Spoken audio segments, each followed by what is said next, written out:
այս մարդը համարվում է ամենահանջարեղ գիտնականներից մեկը։ Նա արել է շատ մեծ աշխատանքներ, որի համար էլ հիշվում է մինչև այսօրս։ Նա Իսահակ Նյուտոնն է։ Կարելի է ասել, որ նա եղել է 5 ամենախելացի մարդկանցից մեկը պատմության մեջ։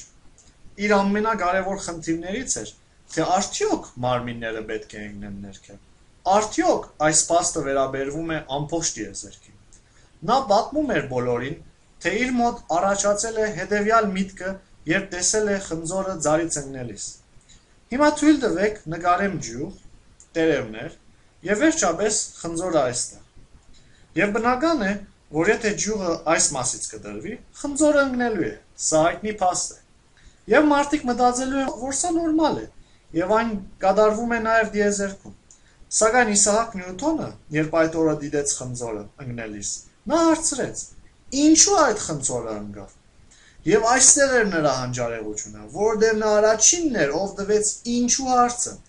այնպիսի երևույթի, որ 1000 տարվա մեջ ոչ ոք չէր տվել, եւ բոլորը ընդունում էին այն որպես փաստ։ Նա հարցրեց. ինչու այն միշտ այդ ձևով պետք է տեղի ունենա։ Եվ այս հարցը բերեց նոր դրամապանության, որը հիմք դրեց դասական մեխանիկայի ստեղծմանը, որն էլ օգտագործվում է մինչև այսօրս։ Նա ընդհատեց, որ ինչ-որ բան կա,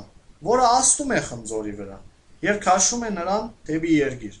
Եվ նա ստեղծեց բանացել նկարագրելու համար այս երևույթը։ Այն բանը, որ խնձորին ձգեց դեպի երկիր, համաձայն Իսահակ Նյուտոնի գրավիտացիան էր։ Եվ նա դուրս բերեց դիեզերական ցկողականության օրենքը։ Այն ասում է, որ այն ուժը, որը ձգում է երկու մարմիններին իրար, վեկտորական մեծություն է, որը նաև եւ հավասար է այս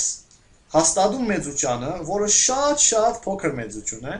բազմապատկած առաջին մարմնի զանգվածով, բազմապատկած երկրորդ մարմնի զանգվածով եւ հարաբերած իրանց կենտրոնների միջև եղած հեռավորության քառակուսում։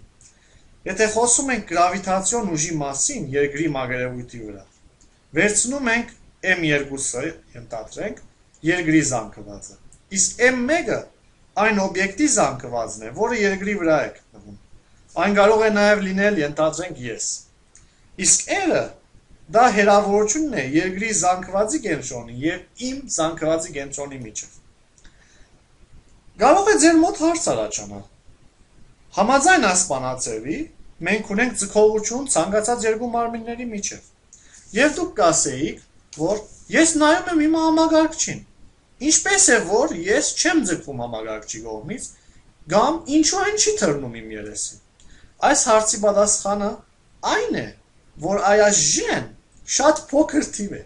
Իրականության մեջ գոյություն ունի ինչ-որ ցկողության ուժ, ձեր եւ համակարգչի միջև։ Սակայն այն չեզոքացվում է շփման ուժերով, որը կա համակարգչի եւ սեղանի, ինչպես նաեւ ձեր եւ աթոռի միջև։ Որբեսի իմանաք, թե ինչքան փոքր է ժեն, ասեմ ձեզ նրա թվային արժեքը։ Ժեն հավասար է 6.67 բազմապատկած 10-11 աստիճան նյուտոն մետր քառակուսի բաժանած կիլոգրամ քառակուսի։ Եթե այն քրենք, կլինի հետևյալ փոքր թիվը։ Եվ դրա համար, երբ այն բազմապատկվում է ոչ շատ մեծ զանգվածով մարմնի հետ, ենթադրենք ոչ երկիր,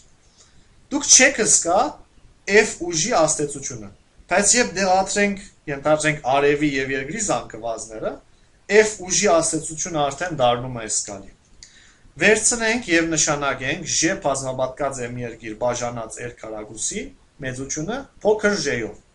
Այն կոչվում է գրավիտացիոն դաշտի լարվածություն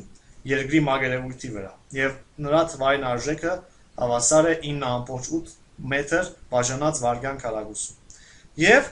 F ուժի բանացևը այս դեպքում կլինի M1 բազմապատկած J։ Ենթադրենք ունենք M1-ը հավասար է 70 կիլոգրամ, այս դեպքում ենթադրենք, որ նա ես եմ, եւ փորձենք հաշվել F ուժը։ Նա կլինի 9.8 բազմապատկած 70 եւ հավասար է 686 կիլոգրամ, որը զանգվածն է, բազմապատկած մետր բաժանած վարկյան քառակուսի, որը J-ն է։ Այս միավորը շատ հաճախ ընդունված է անվանել Նյուտոն, որով մենք չափում ենք ուժը, նա ուժի չափման միավոր է։ Հիմա ձեզ հարց տամ։ Ենթադրենք սա երկիրն է, ինչպես տեսնում եք, սա էլ ենթադրենք ես եմ։ Եվ երկիրը ինձ ձգում է 686 նյուտոն ուժով։ Միթե ես էլ չեմ ձգում երկրին, նույն փոքր կամ ավելի մեծ ուժով։ Ձեզնից մեծամասնությունը գասեր, որ երկիրը ավելի մեծ է եւ հետեւաբար այն ավելի մեծ ուժով է ձգում ինձ։ Սակայն դժբախտաբար այդպես չէ։ Ես նույնպես ձգում եմ երկրին 686 նյուտոն ուժով։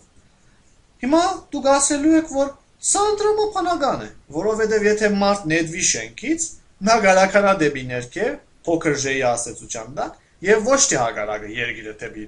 մարդուն։ Եկեք հաշվենք ուժը երկրի համար։ 686 նյուտոնը հավասար պետք է լինի, ինչ որ շատ մեծ թիվ, այս դեպքում երկրի զանգվածն է, եկեք չգրենք, բազմապատկած ան։ Ան այն արագացումն է, որ երկիրը ձեր կա բերում եւ արագանում է դեպի մարդուն։ Այս դեպքում, եթե հաշվենք ան, կստանանք շատ փոքր թիվ։ Դրա համար էլ երկրի արագացումը աննկատելի է։ Սրա պատճառը այն է, որ մեր զանգվածները երկրի ու իմ շատ տարբեր են իրարից։ Երկրի զանգվածը անհամեմատ անգամ մեծ է մարդու զանգվածից։ Հակառակ այն փաստին, որ եւ երկիրը եւ ես իրար ձգում ենք նույն ուժով, F երկիրը հավասար է F մարդ։